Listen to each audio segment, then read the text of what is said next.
All right, John Joyce, owner of CRS Technology Consultants, an IT company that specializes in network and technical support in Southwest Florida.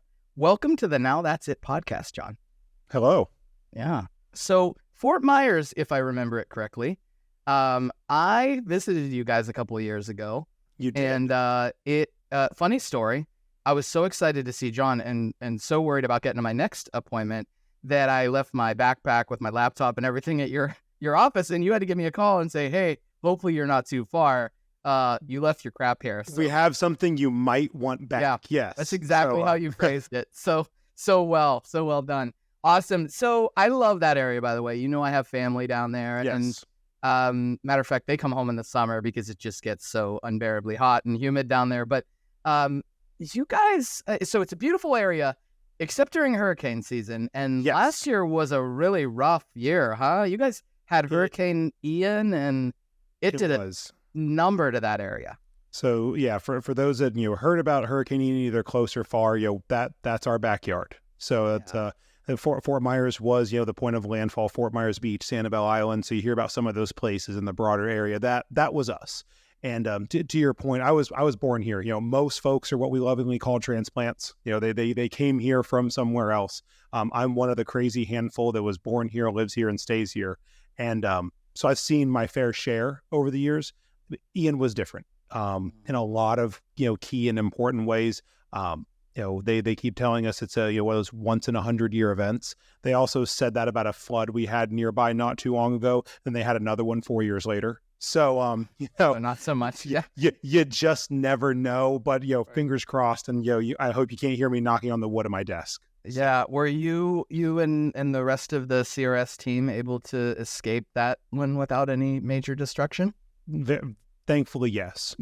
Everyone had their fair share of, what I would call very minor property damage. Some roofs here, some windows there, some cars damaged. But compared to, our friends and neighbors in the community that to this day, almost a year later, are dealing every single minute of every day with the fallout from that event, loss of home, some even loss of life, certainly loss of property.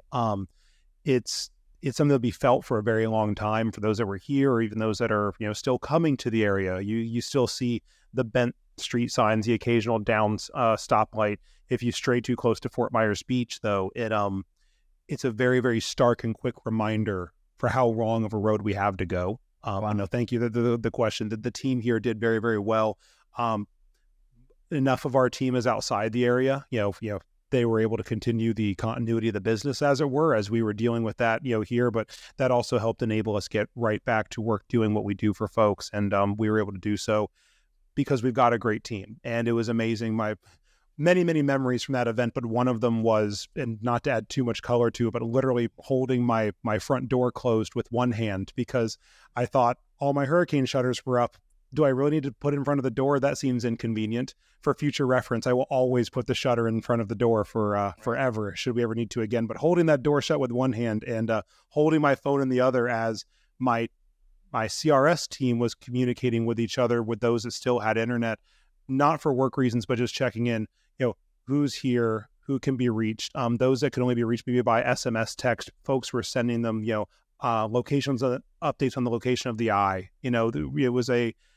It was a family event, not a business event. And that was, we talk about stuff like that, but to have lived it reminds me what a spectacular group of folks I get to work with every day. Wow, that's really powerful. Thanks for sharing. I'm so glad you guys made it through without any major turmoil. My family thankfully did as well, and minor problems with their house and everything like that. But yeah.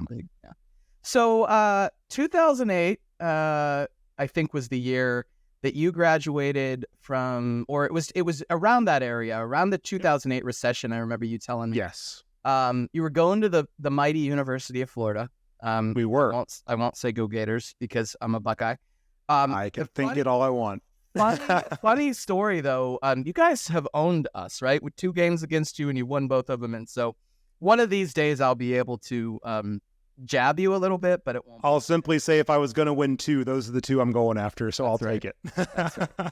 So you graduate, and the economy is not good, right? I think you even said no one would give us a job except ourselves, right? And that was sort of the state. Yep. So a lifelong friend of mine. He was going to another school, but we were both set to graduate around the same time. So we still had a year or so left to go at that '08 point, but we were still looking ahead, figuring, okay, what does our next move look like? And everything. Those were my exact words. Ryan is his name. Said, Ryan, based on what I'm seeing, the only employer out there is us. So what are we going to do about that? And we used that last year or two that we had to actually start the company that we started at that time. And use that runway of school, as it were, to get it off the ground, so that when it came time to, start paying for bills that didn't have to do with books, we had the ability to do so as best we could. So that was ground zero for us, was looking out at an economy, at a business landscape that said, let's go. Let's take a shot. Let's see what happens. It was still better than the alternative, which was crossing our fingers and hoping for the best. I'm too much of a control freak for that. So what was that like, you and Ryan starting this? Obviously, you're still finishing up school, and it wasn't only the fact that there weren't a lot of jobs available, but there weren't a lot of businesses spending a lot of money. So how were you getting business? What were the early days like? That was the opportunity, right? There were not businesses wanting to spend money, but many businesses realize they do have to spend it. So it becomes, a strategy, right? How do they allocate those resources? And in all selfish and fairness, we had a lot of options to be that lesser resource, at least from a cost perspective. We didn't have a big payroll to cover, other than, again, covering our basic living needs. We didn't have a book of business that we were already trying to support, or the baggage, right, that comes along with that. There's something about that scrappy startup mentality where every dollar can be made to go a long way. So, I was my own worst enemy in some ways, because we were able to undercut some parts of the market that were trying desperately to hold on to pieces of business. And those for us were those opportunities to come in and say, we know we can do a good job. We know we have the tools to do a good job. We can just, in all fairness, afford to do it for less.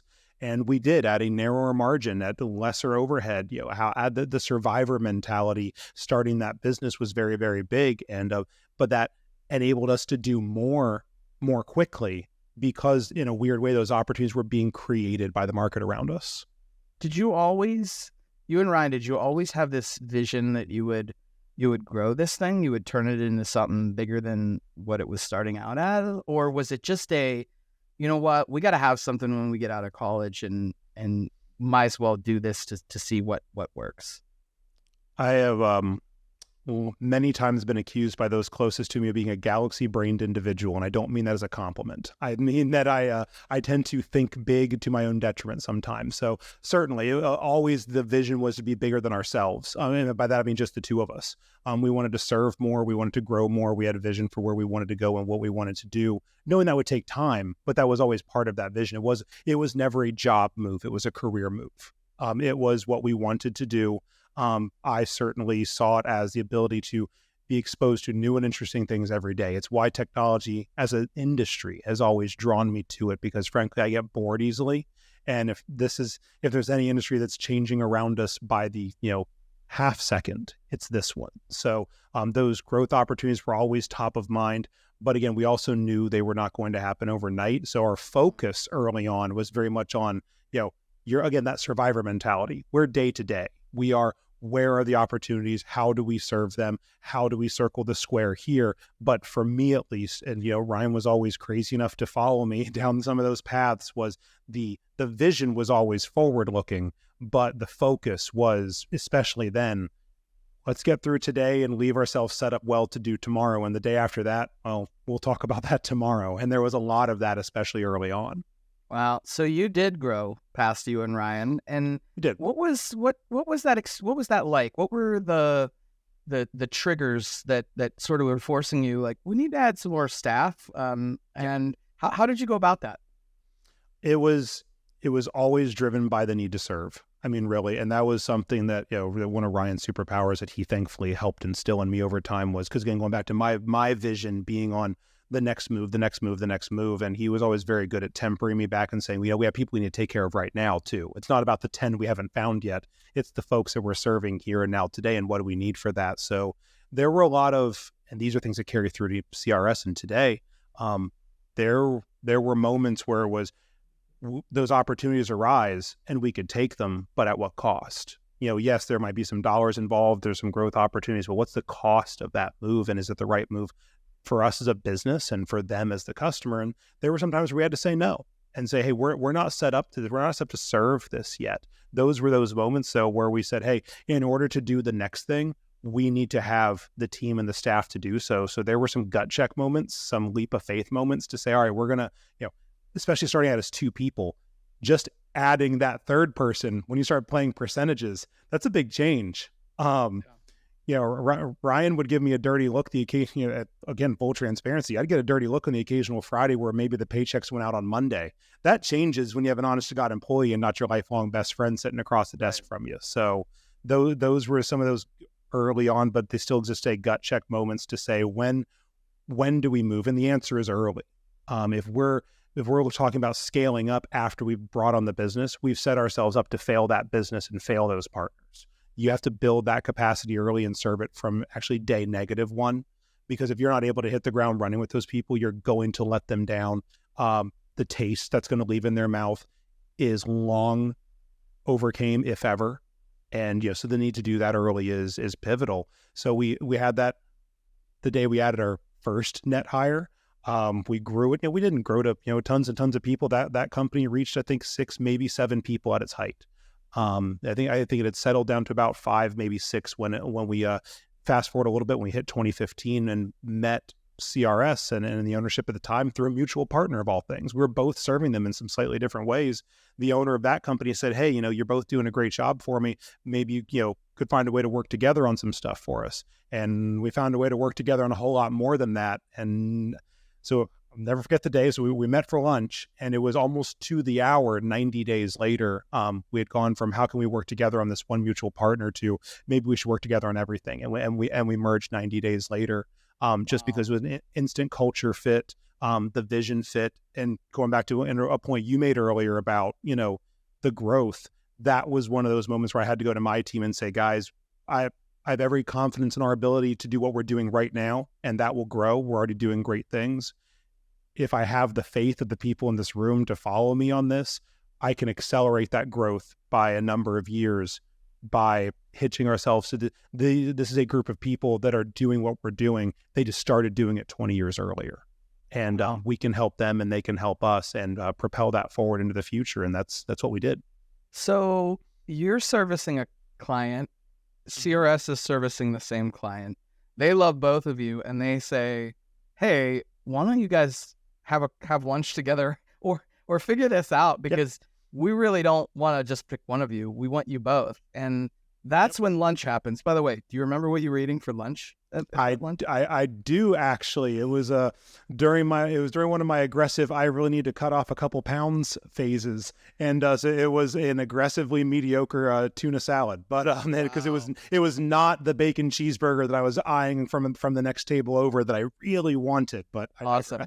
So you have this. Was it you and Ryan, or was it just you? Or that happened to just be me again. We were fully a handful of people. For me, thinking back to the time, for me to break away for those few hours. I mean, I remember it's tough.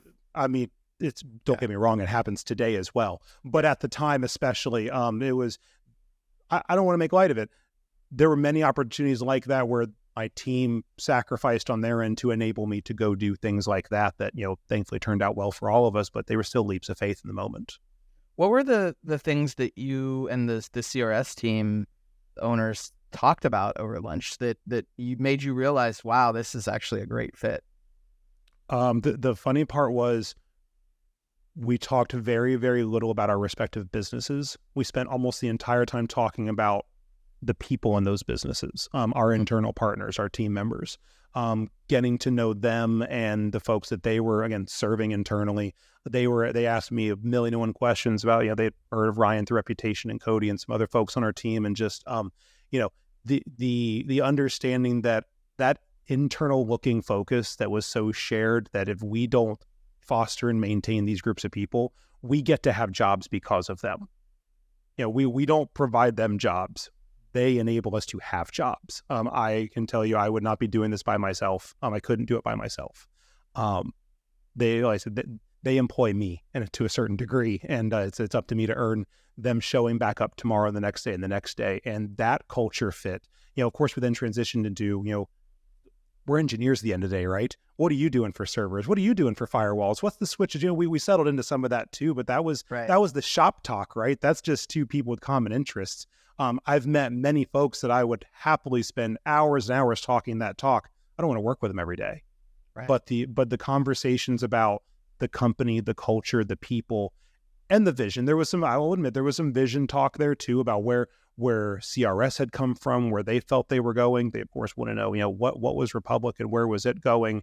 And I'd like to think everyone was thinking very similar things, but not coming out and saying it. But I also remember leaving that lunch and said, the typical, we have to do this again sometime. And I got a counter back to,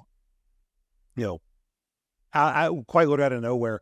Well, if we do it again, I'd like to talk about a couple of things. One of them is, what if we work together? And that was kind of one of those, you see in the movies, time kind of slows down, everyone starts talking really slow, and you have that, oh crap moment. Well, that was it. And you're thinking partner, not just like, we're going to go do some stuff. Like you're thinking, this is real. We all had a very natural understanding of each other very quickly. So there was no mistaking the intent of the question. But I'm still me. So I asked for some clarification then and there. And because that's just how I am. And as suspicions were confirmed. And we actually met again just a few days later, exchanged some, aggressively rewritten text messages that I probably rewrote 10 or 20 times each time to make sure it was just right. Because again, when this went from pleasant, conversation about pie in the sky thoughts to a negotiation, as pleasant as a negotiation is, I also remember going back to that whole galaxy brain thing. Of course, I'm already thinking about what this could mean and what the next 5 moves after could mean. I force myself to remember I'm playing with a handful of lives that I'm responsible for.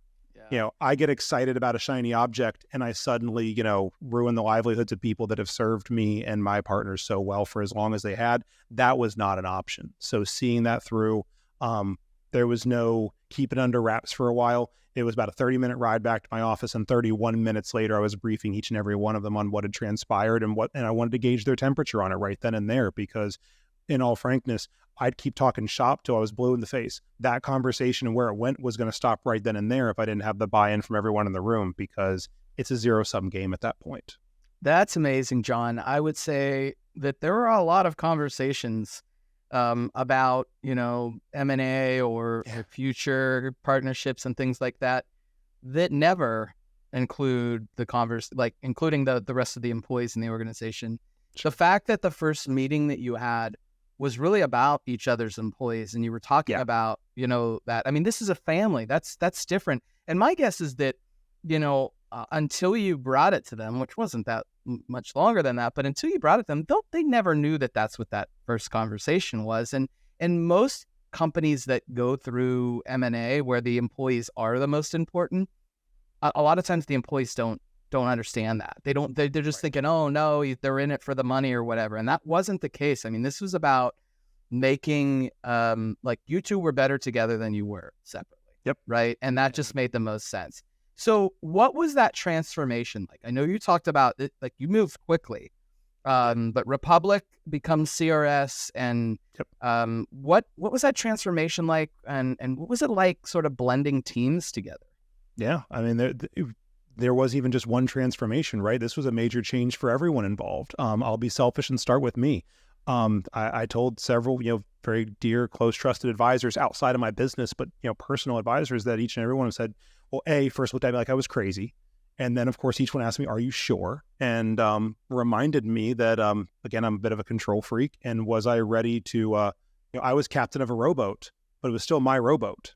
With Republic, it was a small, scrappy little organization, but it was mine. And earlier on, part of that, I didn't M&A into any form of ownership. I came in as a lead engineer and a technical director, and circled back to I now own now one of the owners of CRS. But there was a number of years there where I went from employer to true employee, and several people that knew me well enough to ask, was I sure that was something I could do? And I almost took that as a challenge. Like, maybe that's why it worked, because enough people asked me that. I maybe uncovered something about myself I needed to know. So there was that transformation, right? And really looking at it and say, hey, these folks have trusted me, formerly my company and my team. Now let's get to work earning that trust. And that was a big thing. Bringing my collection of, partners in and making them part of the broader CRS body and how that integration took place. Those were all transformations from a partner facing perspective. Our goal from day one that year was to ensure that the experience was so consistent. When we did the tour, right? We got around to everyone face to face and let them know what was changing and what was happening.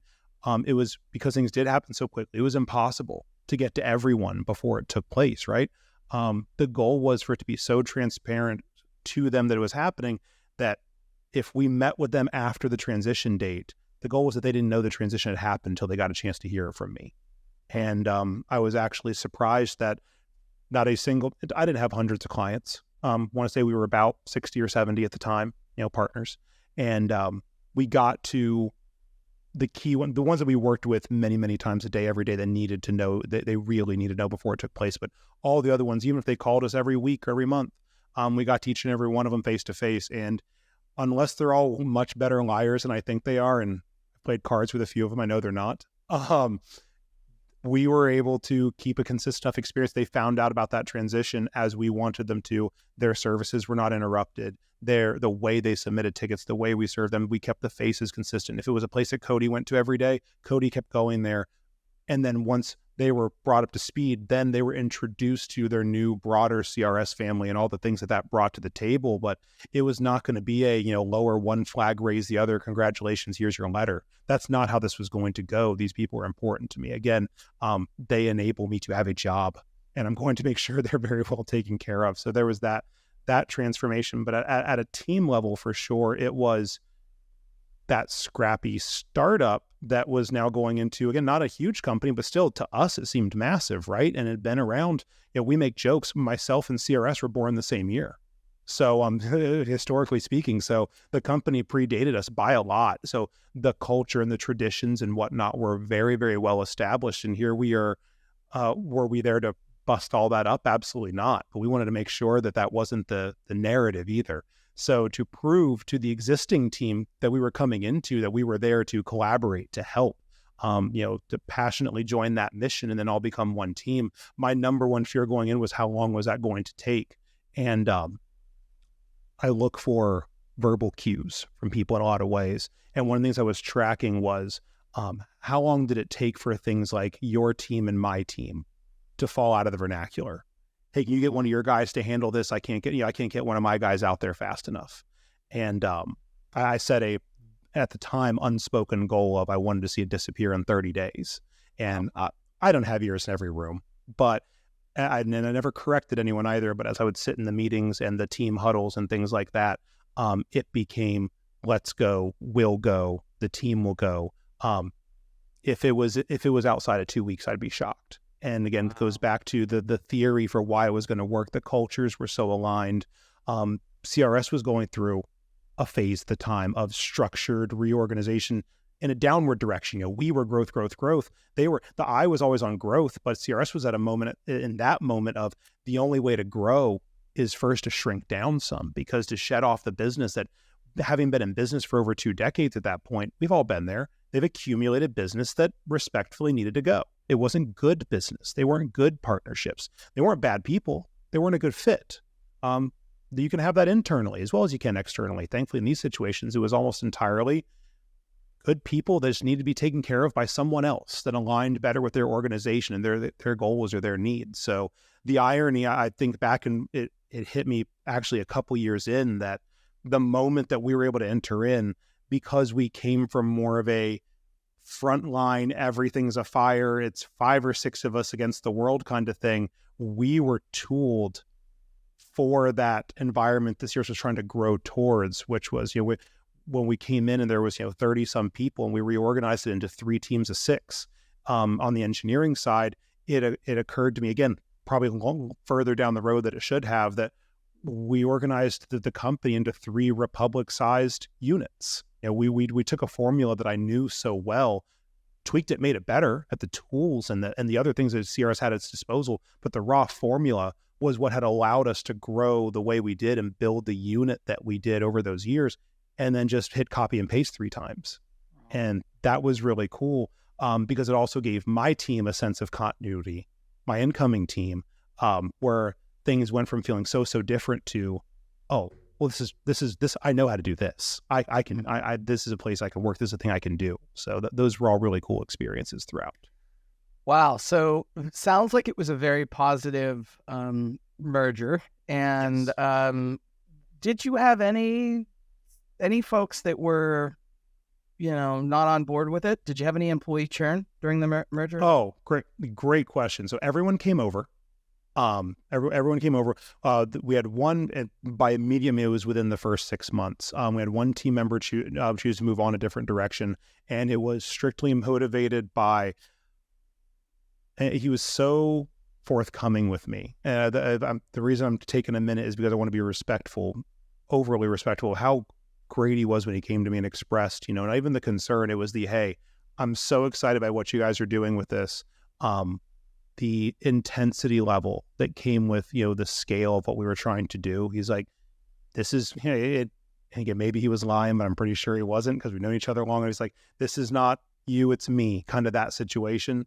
And he wanted something a little more low key. And the position we were able to provide him in the old structure was, because he was transparent about that from day one, right? This is his happy place. And we had crafted the ability for that to exist in the new team structure as well. But he actually, again, all the respect in the world, he came to me and said, I have reached the point where I feel like I'm letting people down more than I'm helping. And I'm so excited for where this is going that I don't want to be the thing that held it back. And of course, I disagreed with him because, I know what he's capable of. But it wasn't my capability. It's about, right seat on the bus. And he realized, he made the personal decision that the right seat was on a different bus, and helped him through that transition. Actually happy to say, he was in that next position he took for longer than he was with Republic. Wow. So, cool things can happen. That's great that obviously you did something in his growth, and he respected what the opportunity that you had given him at Republic to come to you and have that conversation, right? I mean, there's a lot of people that would just say, all right, I'm giving you my 2 weeks. I found something I'm else. out. And so to have that conversation, and obviously you guys talk man to man and say, I really think we can make this work. And he just said, no, like this, I don't want to hold you back. That's fantastic, John. And I give you all the credit for what you had done to get him to that point. That's fantastic. Awesome. So 2020, you guys continue to grow, right? So that we go, we go John owner, John employee, yes, back to John owner at CRS, but it wasn't just you. It was you and Julie, who I met. And then I think it was the original 2 owners. So, right? So we Julie and I, my business partner, laughingly call each other the fourth generation of ownership. And simply mean that it's not a family business other than we all think about each other that way. But, there was, like I said, the company is quite literally almost to the day as old as I am. So it was a family run business way back in the Stone Ages. Break fix websites, ransom cables, you name it, true old school IT. Then another owner came in, reorganized it into kind of one of the earlier vestiges of what would become the MSP space, that transitionary phase. Jordi Tejero came in, bought the company from her in right around 2010, 2012. Jordi and Brittany, his wife, owned the company throughout the Republic merger, and kind of his vision for the company he both purchased and inherited and the company he wanted it to be. So it was that leadership, it was that vision that really brought the company to what it was, both the place that drew me to it in 2015 when I looked at it and says, I want to be a part of that. My team wants to be a part of that. I want my partners to be a part of that. So that was 2015. And then, shoulder to shoulder with Jordi and the entire team throughout those next 5 years, that led us kind of crashing into 2020 and what that was. He and Brittany had, again, always the visionary thinkers, the both of them, they knew where they wanted their next phase of life to be. We all started to have some earnest and open conversations about CRS, for better, for worse, because it's not always for better. It's different. Always has been different. The vision is always to be different. When I say M&A, I don't mean what Republic and CRS went through in 2015. I do mean the buy-sell culture that exists, that especially in call it 2019 through somewhere in 2022, red hot culture that's going, and not to discredit or say it's a bad thing. We knew it wasn't good for us. What made and kept us different was not going to survive being sucked up by a larger organization. Growth at that scale would be to the detriment of what we felt made our product and our deliverable different for the folks that we serve every day. So Julie and I, somewhere in 2020, there had a very, very frank conversation about we either let things change or we put our money where our mouths are, and all of it. No, so Jordy and Brittany were so incredible through that process, worked with us. We came up with a multi-year arrangement for how that was going to work. We became, again, as you said, from owner to employee to owner. So we purchased our then respective shares of the company, there at the end of 2020, and went into 2021 still very much in the COVID time period, still in the economic uncertainty around that time period. The MSP space especially still red hot with what I would call a hyper aggressive M&A culture that was having some questionable impact on the broader industry, in my opinion, because all of the focus was on that growth curve and not on, I don't mean just other MSPs, I mean the entire industry was about how do you build your business for sale. And that was having some negative impacts, I think, that we're all still kind of careening from as an industry. So I remember looking back on 2020 in 2021 saying, well, we kept it flat and we're not good at celebrating. That was celebration worthy. Employees are all here. Partners are all here. The things that mattered were all there. The company was still there. The company we entered the year with is the company we left with. And that was not guaranteed at all times. And what it took to keep that family together, to keep the band together was no short feat. But then it was immediately transitioning back into, all right, no more survivor mentality. Let's get back to the growth mentality. What about the things that make us different are the things we need to be doing. We were talking to, and what later became our current marketing firm, and we were meeting with the principal owner out there. And I'll never forget, she looked across the table after, talking about who CRS was and what we wanted it to be. And, marketing people are always going to have a spin, right? That's their job. She didn't bother with the spin. She jumped straight to something that really cut straight to the heart and told me, are you even aware of how many people are out there that need what you're not providing them? And that really, really rung home about, we're really proud of what we're doing for our partners, but there's people out there that also need those things that aren't getting it, and the disservice we're potentially doing by not bringing it to them. And I don't mean by bringing it to the masses in crazy scale, and because, again, that'll water down the deliverable so much, you'll lose what you're trying to bring people, but to not be looking for those opportunities to serve the folks that need it the most. That was an aspect of growth I hadn't really thought about from the service perspective. I do mean the actual servant service of it. That was really, really important. And that fueled a huge part of our growth strategy from that point forward. That's great. So you and Julie buy your partners out, and you buy Jordy and Brittany out, and you guys take over as sort of the faces of CRS going forward. And it's been a number of years. I remember that buyout did not move as quickly as the Republic purchase. I know you guys. No. Yeah. This was definitely, and it's still, again, transparent to a fault, still ongoing. I mean, Jordy and Brittany are still awesome partners in the company. They empower us, to your point, to be that face and to be out there with our partners that we serve. They're always a phone call away when they're needed. They're still in the office, performing critical tasks right alongside us. I mean, I'm so glad. I know there are many people that when these transactions take place, there's kind of just that clean break moment where it's, good luck, thanks for the check, we'll catch you later. They're incredible business partners. They're incredible partners within the company and to our team. Can't say enough awesome about them. And they enable us to do, again, what we're doing, but the nature of the size and the scale of what we were trying to do and how we wanted to do it. Because what did share a lot of continuity with the Republic transition was all of our goal from day one was, if anyone knows what we're doing before we've had a reason to tell them, that we've done something wrong. That means something changed for the worse. That means something didn't go as planned. And for this to be, our partnerships with most folks are over 10 years. We're adding partners any given time, but not by the dozens, or that's not our growth plan, never has been, never will be. So the partners we do serve have been with us for a long time. For many of them, this isn't even their first ownership transition. And, that goal to keep it consistent, to, we're not just providing any one service for them. We mess up at our jobs, their businesses potentially grind to a halt in some meaningful ways. So looking at ourselves as stewards of those aspects of their business, going back to my flights of fancy, my delusions of grandeur should never be to their business's detriment. So that's the main driver for that slower process you're talking about, was just because this was about a changing of guard that was going to potentially impact the day-to-day for thousands of people. And that was the one thing we didn't want to have happen.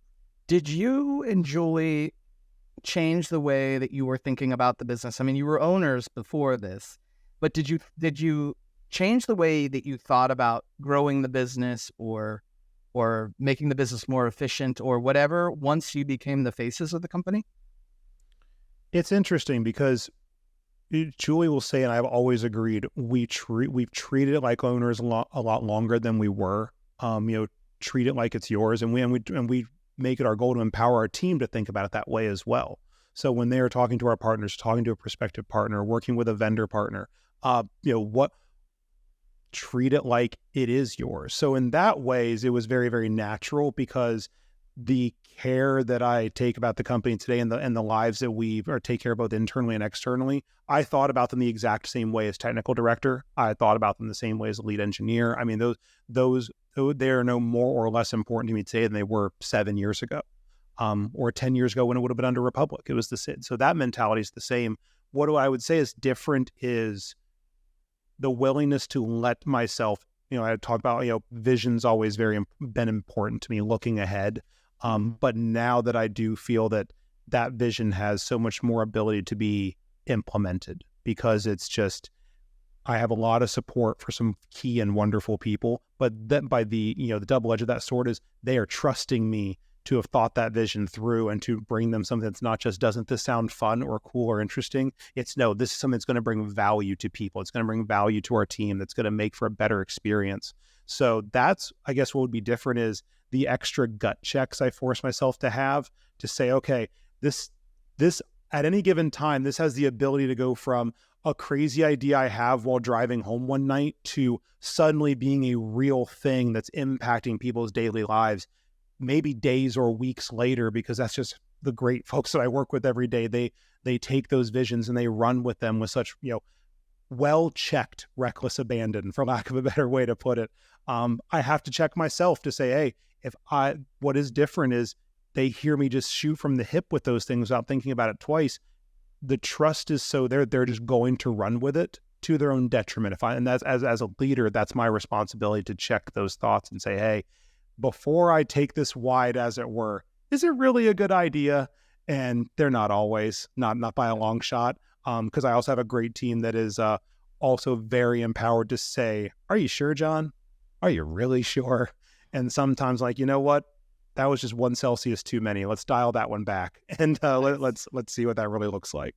I've gotten to know you and Julie pretty well in the last 3 years. Obviously, I mentioned that I've been to your office. I've seen your office, and it always felt like that you guys as a group are just such a tightly knit group. And I told you this before, that the way you and Julie work together, I think is pretty unique. I feel like you see each other's point of view more, and you agree with each other more often than you don't. Yes. And obviously, you want somebody that's going to challenge you occasionally, but when you can have two partners that really sort of have that vision of the business moving forward, I think that's pretty special, and I love what you guys have. Oh, thank you. We've always been in great alignment on the strategic, right? Again, those vision pieces. There's a lot of trust there. The tactical, the day-to-day is where we very respectfully make sure that we're challenging each other. Whereas if I see something from a more engineering or a technical perspective to say, hey, I see the business case for this, but here's the technical reason why it could be outmoded in 6 months or be a bad play. Or Julie will, check me and say, hey, I can see where you're going with that as a really cool thing our partners would enjoy. But what about from a business value perspective? Talk to them like a human. How is a human going to see value in that? And so that back and forth, we are always very, very open about those particular things, but we have made it a point to ensure that at all points throughout, that we are aligned on the vision, because all those tactical things serve the strategic. And when those things are all aligned, good things happen. That's awesome. So I think the first time I met you was in your office, and the reason we came down is we wanted to hear the types of things you guys were dealing with. And obviously one big thing was you were going through a buying out of Jordy and Brittany, which was probably not, that uncommon. Other MSPs are doing the same thing. Sure. But you did share some other things that you struggled with from an efficiency and a growth perspective. And so that really reinforced our vision that, our partners need to hear from other partners what they're struggling with and what they've been successful at. And so Robert and I, when we were down there, we shared with you that in the next year or so, we were going to be creating these business transformation programs. And you were one of our inaugural members of one of our programs last year. And you've been to another one. You and Julia came to our security program as well. Can you tell me a little bit about, what you've gotten from those programs and what you take and just the style, what it feels like to be part of this? Well, highest level, they're one of the most positive reinforcement experiences that I can put a finger on. And it transcends the subject matter, right? So we, let's take the security, meeting in Austin, recently here as an example. Security is top of mind for everyone, right? It better be. I tell people all the time, I used to be an IT person that did some security. These days, I feel like a security person that happens to do IT. And that, so the subject matter itself was obviously going to be valuable, but the actual value for me and what, to that example, I told Julie, you need to be there. And it's not because, don't let her fool you. She's got a very, very technically savvy mind, but her role and her greatest talents are on the other side of the house. But I said, you need to be there because my long-standing belief and the reason why I insist on CRS's participation in the community that is the technology industry is anytime you get the right room of people together, the synergy, the net value of that is far going to outweigh some people talking about a better way to roll out EDR or a better way to stop ransomware or a new widget that we can put in place. For me, that's the value. It's that collaborative environment, the teamwork experience of saying, I see what you're running into there. We've done this. Or, hey, what has everyone done to address this consistent need across your partner base? I was in the room yesterday. I did a small panel for one of our local chambers on emerging AI in the business space. Again, another topic everyone's talking about that no one actually knows what it means. Neither did we. And that's why we were there to talk about it, right? Get people together in a room. But one of my quote unquote direct competition was in the room, and he came up and we were having a great conversation afterwards. And another business owner came up to address us both and just said, "Boy, aren't you both in the same industry?" I'm like, "Yeah, we are, but we're not. I don't view us as competition. Rivals, sure. I mean, that's going back to our lovely sports rivalries earlier in the conversation. Rivalries are a good thing, but competition's a little different. Fort Myers, Greater Southwest Florida, is not a huge area. We're not a metropolitan. There is still plenty of business out there. And for people to come together and actually as an industry and say, how about we all worry about addressing the need and not about outdoing the next guy? Because if we're all doing it just that well, and the prospective partner has that many great choices in the competitive landscape for someone to serve them, if they can't lose, I'm going to be happy. So sorry for the tangent, but back to the point of your question, those business transformation environment, they're all, the subject matter itself is very valuable. I don't want it to, when you see something that piques your interest, go, because you're that much more likely to engage, and that's where the value starts.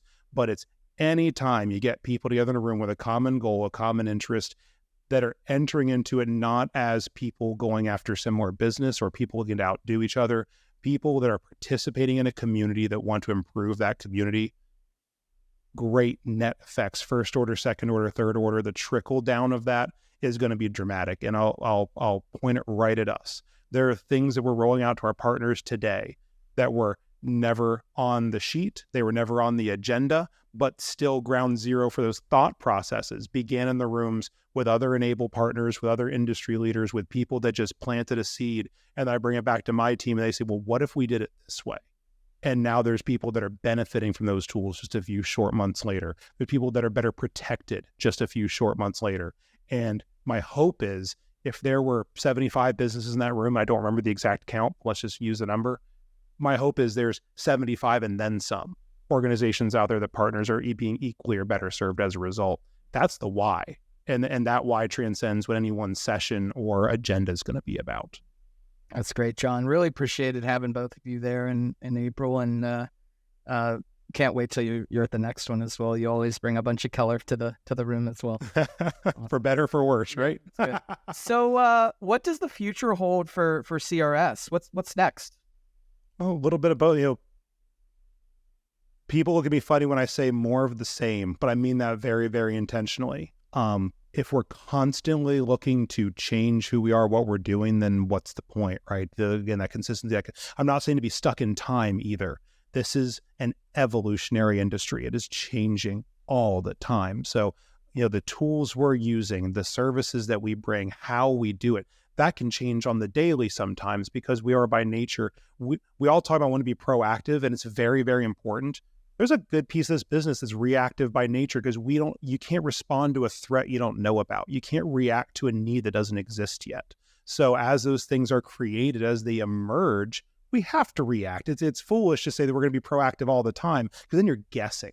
And guessing's not a good place when you're dealing with other people's money, other people's livelihoods. So what's next is, in one way, more of the same, because CRS isn't going anywhere. That's why Julie and I did what we did. That's why Jordy and Brittany committed to following us down that path, was we all knew we had fostered together something special.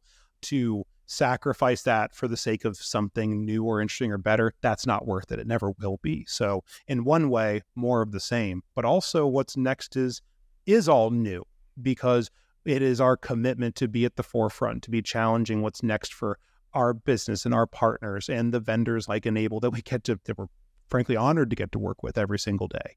I keep talking about the IT or the technology community, because it is one. The more we treat it like one, more interesting things are going to happen. So for me, very selfishly in my role, what's next is even greater involvement, very intentional action within that community to, challenge ourselves and those around us to figure out what's next. Again, not guess, but use the expertise that's at all of our disposal to suss out what's next and then be there for it. So there's no one widget, no big, here's a new line of, product that we're going to be servicing. It's not about that. There'll probably be 10. I don't know what they are yet. Mm-hmm. And if I did, I probably wouldn't say I'm here. No, I'm kidding. Email me. Somewhere Julie's side-eyeing me. She doesn't even know it. But, what's next is a focus on keeping the company what it's always been and always will be, but also ferociously almost going after how do we bring that to more people in more ways. That's powerful. So one of the things that you told me when in the past was that your mission goes beyond the walls of CRS. Why is that the case? First and foremost, I do believe that the thing that we all get to do for a living every day touches so many businesses and so many lives and so many people. If we don't look at that as a responsibility, we're already doing it for the wrong reasons. I have brought up the why in a few different contexts, and that's something that's very, very important to CRS and always has been. The why behind anything. And the why behind doing this is not just to make lights blink green and backups to finish on time and servers to boot up when they're supposed to, but it's the trickle-down effect of what those things do for people. That why is very, very important to us. But for me, bringing it, all about me, from CRS, it's all about that why. But for me, it does go way beyond the walls of CRS, because as I've already alluded to the last few minutes, we get to be a piece of a much bigger puzzle, and participating in that, making it better today than it was yesterday and setting it up to be even better tomorrow. There's nothing more important to me than that. The opportunity to participate alongside the folks that we get to in the arenas that we get to and be a part of that conversation. There's nothing more exciting to me than, those opportunities and saying, hey, this is all really cool we're doing today, but imagine what we could be doing tomorrow if we just did this. That's bigger than CRS. I got a great group of folks that would very foolishly follow me if I said that's what we were going to do. But going back to, I won't let us go that alone, because that's a fool's errand. We need our rivals down the street. We need our vendor partners across the continent. We need the global IT community to look at this and say, we serve people that do, I can safely say, the most important jobs, because frankly, we serve people that do every kind of job. What's more important than that? Because it's not about what we're doing for them. It's about what they're doing because of what we do for them. That's really, really huge. And that is how it blows outside, these four walls, either physically or remotely anymore for a lot of folks these days. But that's a huge piece. It's what brings me back every day, at least. Awesome. That's powerful, John. Really appreciate you sharing that. It's pretty inspiring when you shared that with me before. So thanks for sharing it with the group. Of course. So the question we always like to ask in this podcast, now that's it. So when did you realize that now that's it? Which time? No, no. If I would be allowed, there's three. There's because there were three distinct moments. This whole industry, funny enough, is full of moments. Right, we get on the stage and we talk about something. We sit across a meeting and we get the signature you're going after. There's little moments, but for me, there were three big ones, and we've actually ironically touched on all three. But to summarize, for me, there was the moment I decided to try. Right, that first go. 2008. There was that one where it's like, the only way I'm going to be able to do this the way I want to do it is to go do it. And that's very, very reductive, but it's what it was. So there was that one for sure. Not that many years, 7 years later, sitting in a burger joint in Cape Coral and suddenly in a moment going from having a nice conversation about how great our people are to, am I actually willing to undo that moment 7 years prior and hand all that over and say, I trust you with this thing that I've played a role in making. Let's see where we can take it. That was a pretty big one. And then, 5 years and change later for it to come full circle. Again, very suddenly, the process took longer, but the opportunity was very sudden to say, fork in the road. We can all walk together down this path. It's probably going to turn out really great. I mean, there were opportunities available. They were just not the opportunities that I wanted. But they still wouldn't have been bad. But the other fork was going back to 2008 and saying, are we going to do this again? Are we going to not start over, but definitely sit back in a chair that I had gotten out of several years before and see about going onward? That was obviously for me, the most recent, but probably the biggest, because, in 2008, it was me and, again, a dear friend, but still one other person. In 2015, it was about a handful of people. The totality of the decision in 2020 for what we were going to do with CRS and where I wanted to take it. It was bigger than me. It was bigger than the 20 couple people. It had become about that building of people, the thousands of people that we get to serve, and the trickle down effect, again, of the tens or hundreds of thousands of people that they serve. So as that, again, totality built over the years, that was it. That was the moment where it was either hand over the keys or put them in the ignition, and I still like the decision. Awesome. John, thank you so very much for being with us today. It's always great catching up with you. You're one of the most positive, optimistic people that I know. So whatever keeps you going every day, please keep it up. And we wish you the best of luck, buddy. I appreciate you guys as well. Anytime.